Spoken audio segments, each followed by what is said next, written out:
ఒకవైపు చూస్తే చంద్రబాబు నాయుడు గారు చెప్తున్న కొత్త జనాభా సిద్ధాంతంపై ప్రజల్లో తీవ్ర ఆగ్రహం వ్యక్తమవుతుంది. మరి ఇంకోవైపు పవన్ కళ్యాణ్ గారు చేసిన వ్యాఖ్యలు.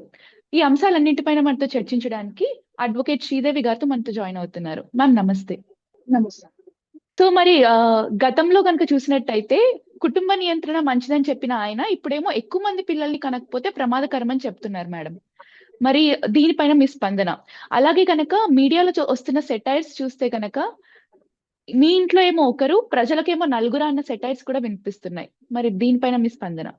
ఇది మనం ఎలా చూడాలంటే 2 కోణాల్లో చూడాలి. ఒకటి, ఇప్పుడు మన దేశంలో గానివ్వండి, ప్రపంచంలో గానివ్వండి వస్తున్న మార్పులు, డెమోగ్రఫిక్ చేంజెస్ ఏవైతే వస్తున్నాయో అంటే ఎవరైతే ముసలి వాళ్ళు పెరిగిపోతారో ఫ్యూచర్‌లో యువకులు తగ్గిపోతారు కాబట్టి బ్యాలెన్స్ చేయడానికి ఇట్లా చేయాలి అని చెప్పేసి ఒక ప్రపోజల్ ఒకవైపు ఇస్తుంది. ఇంకొక వైపు ఏంటంటే అసలు మనం ప్రిపేర్ అవ్వకుండా ఇట్లాగా మనం పాపులేషన్‌ని పెంచేస్తే ఎట్లా మనం వీళ్ళని అంటే ఈ పిల్లలందరికీ కూడా మనం పోషకాహారం ఇవ్వగలుగుతాం.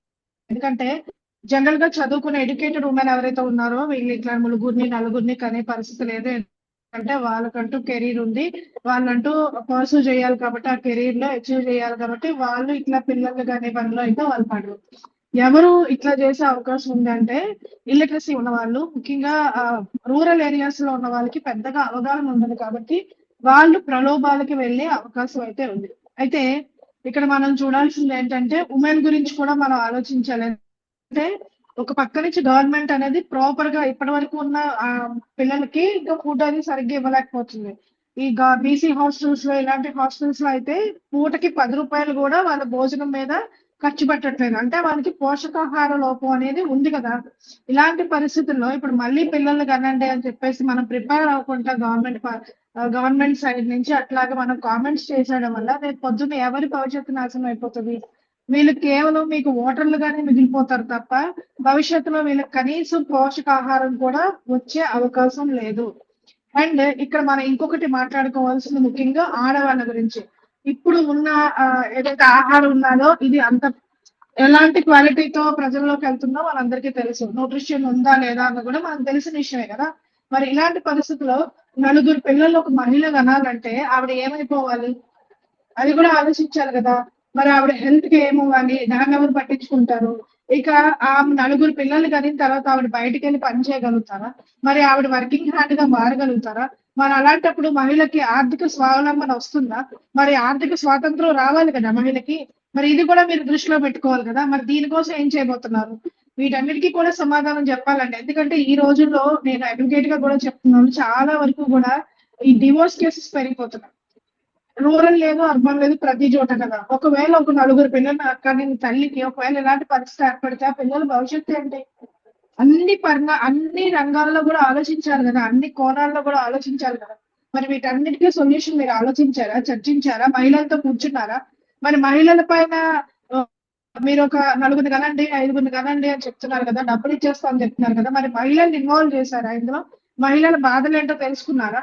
ఇవన్నీ కూడా తెలుసుకోవాలి కదా. మహిళల ఇన్వాల్వ్మెంట్ లేదంటే మహిళల యొక్క ఇన్పుట్స్ లేకుండా మీరు ఎట్లా డెసిషన్స్ అట్లా పాస్ చేస్తారు? ఖచ్చితంగా దీని గురించి పెద్ద ఎత్తున చర్చ జరగాలి. ఆ చర్చల్లో ముఖ్యంగా పాత్ర పోషించాల్సింది మహిళలే అనేది గుర్తుపెట్టుకోవాలి. అంతేకాకుండా మహిళల్ని భాగస్వామ్యం చేయకుండా ఇష్టం వచ్చినట్టుగా నిర్ణయాలు తీసుకొని వాళ్ళ భవిష్యత్తు అంధకారం చేస్తామంటే మాత్రం ఎవరు చూస్తా ఊరుకో. మరి అలాగే 2024 ఎన్నికల్లో మనం చూసినట్టయితే నిరుద్యోగులకు 3,000, అలాగే 20 లక్షల ఉద్యోగాలు, అలాగే మహిళలకు కూడా 15,000 రూపాయలు ఇస్తామని హామీలు ఇచ్చారు. మరి 20 లక్షల ఉద్యోగాల సంగతి అటు ఉంచితే అసలు ఉన్న ఉద్యోగాలను కూడా ఆయన తీసేశారు. అండ్ అలానే అసలు ఉద్యోగాలే లేకుండా జాబ్ క్యాలెండర్ ని కూడా ఆయన రిలీజ్ చేశారు. మరి ఇచ్చిన హామీల్ని కూడా అమలు చేయకుండా ఇలా జనాభాను పెంచమని చెప్పడం ఎంతవరకు కరెక్ట్ మేడం? అందుకేనండి ప్రజలు చూస్తూ ఉన్నారు కదా. ఈ స్టేట్మెంట్స్ వచ్చిన తర్వాత నుంచి ప్రజల్లో మాట్లాడుతున్నారు కదా, వ్యతిరేక స్వరాలు వినిపిస్తున్నారు కదా. మరి మీరు మీకు చేతనైతే అలాంటప్పుడు కోట్లు ఇవ్వండి, మీరు 40,000 30,000 ఇస్తే కుదరదు, ఉద్యోగాలు ఇవ్వండి, లేకపోతే మాకు భూములు ఇవ్వండి అని చెప్పి ప్రజలే కదా ప్రతిస్పందిస్తున్నారు.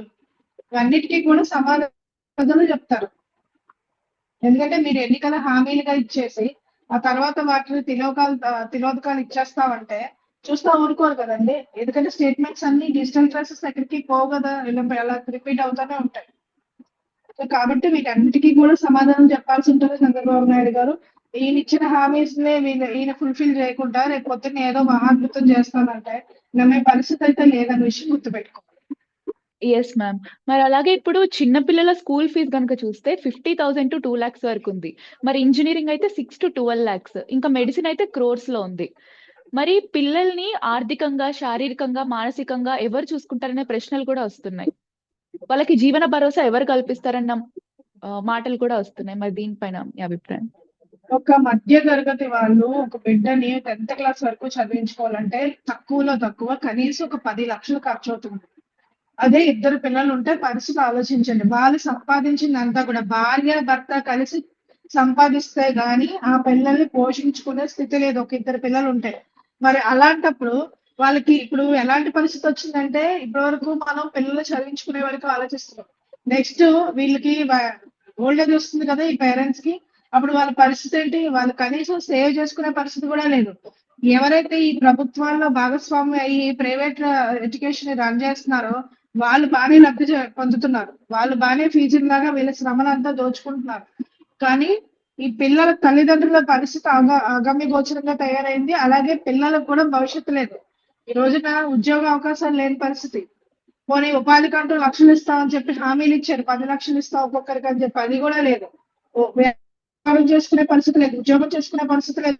ఉన్న డబ్బంతా కూడా కేవలం చదువులకే దారిపోసే పరిస్థితిలో ఉన్నారు. ప్రైవేట్ విద్యారంగాన్ని కంట్రోల్ చేసే సిచ్యువేషన్ లేదు. ఎంతసేపు ఫీజులు మోయిస్తూనే ఉన్నారు. ముఖ్యంగా తల్లిదండ్రుల మీద వాళ్ళు చెప్పినట్టే ఫీజులు కట్టాలి, వాళ్ళు చెప్పిన చోటే పుస్తకాలు కొనుక్కోవాలి, వాళ్ళు చెప్పిన చోటే యూనిఫామ్ తీసుకోవాలి. పేరెంట్స్ కి చాయిస్ లేదమ్మా. మీరు వెళ్ళి ఏదైనా స్కూల్స్ లో చూడండి, కనీసం పేరెంట్స్ పుస్తకాలు మరో చోట కొనుక్కుంటామంటే లేదు. 15,000 కట్టండి, 20,000 కట్టండి. ఎందుకు కట్టాలో తెలియదు. పోనీ మళ్ళీ ఈ పుస్తకాలు మిగిలిపోయిన వచ్చే సంవత్సరం వాడుకుంటామంటే అది కూడా లేదు. మళ్ళీ మీరు సెట్ తీసుకోవాల్సిందే.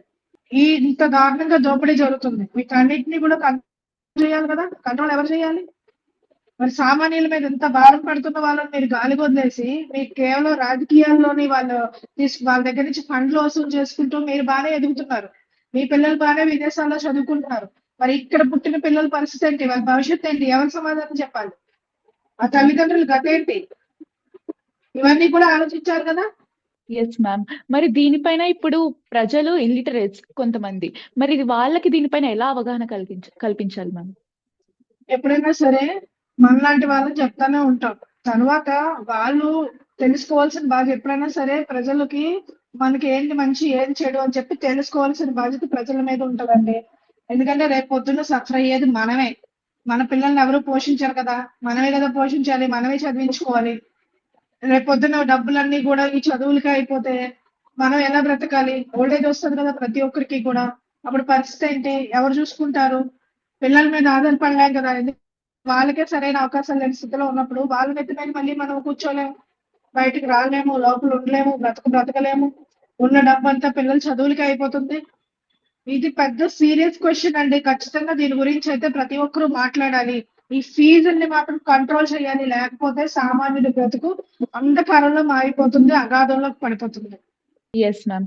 మరి ఇంకో వైపు కనుక చూసినట్టయితే పవన్ కళ్యాణ్ గారు చేసిన వ్యాఖ్యలు, ఒకరేమో పక్క రాష్ట్రంలో పార్టీ పెట్టి సీఎం అయ్యారు, నేను అలా వెళ్తే బాగుండేది అనే సలహాలు నాకు ఇస్తున్నారని ఆయన అన్నారు. నేను ఒక ప్రాంతానికి కులానికి పనిచేయడానికి రాలేదని కూడా వ్యాఖ్యలు చేశారు. మరి దీనిపైన మీ అభిప్రాయం? ఎవరైనా సరే ఒక రాజకీయ పార్టీ పెట్టేది నాయకత్వం వహించడానికి తన సొంత ఐడియాలజీ వాట్ ఎవర్ చేంజెస్ తన సొసైటీలో పూర్తిగా సంపూర్ణంగా తీసుకురావాలనుకుంటున్నారో అవి సాధించాలంటే ఇండిపెండెంట్ గా లీడర్షిప్ ఉంటేనే డెసిషన్ తీసుకోగలుగుతారు, డెసిషన్ మేకర్ గా ఉంటారు. కేవలం ప్రభుత్వంలో పపెట్లో ఉండే కంటే కూడా ఒక డెసిషన్ మేకర్ గా ఉన్నట్లయితే కదా మనం ఏవైతే అనుకున్నామో అవన్నీ కూడా చేయగలుగుతాము. అది చేయడం లేదు, దానికోసం ప్రయత్నం లేదు. పైగా ఎవరైనా సరే తన మంచి కోసం సలహాలు ఇస్తే వాళ్ళని కుక్కతో పోల్చే పరిస్థితి.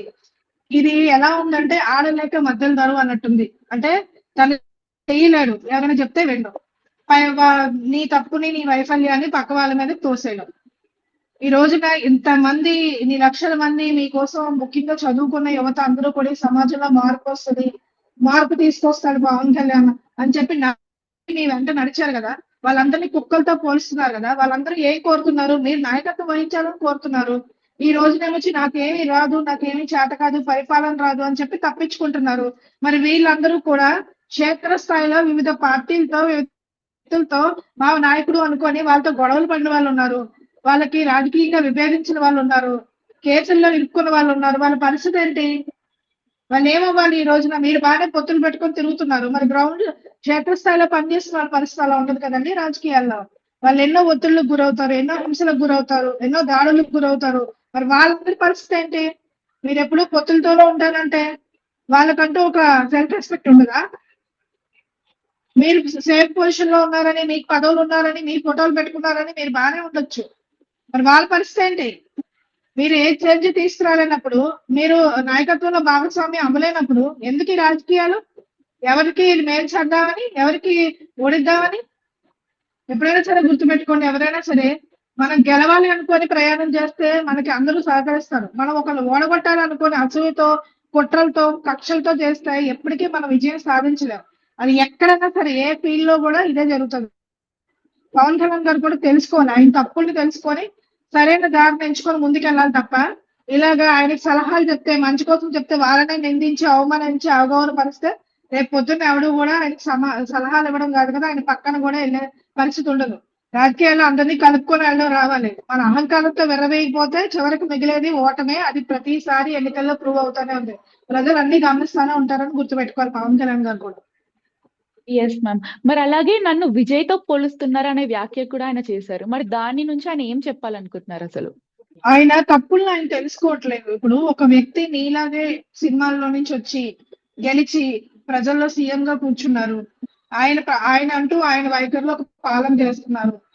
అలాంటప్పుడు నేను కూడా సినిమా ఇండస్ట్రీలో నుంచి వచ్చాను కదా, నేను కూడా నంబర్ 1 స్టార్ పొజిషన్ ఉన్నాను కదా, మరి నేను ఎందుకు చేయలేకపోతున్నానో అని ఆలోచించుకోవాలి కదా, ఇంట్రోస్పెక్ట్ చేసుకోవాలి కదా.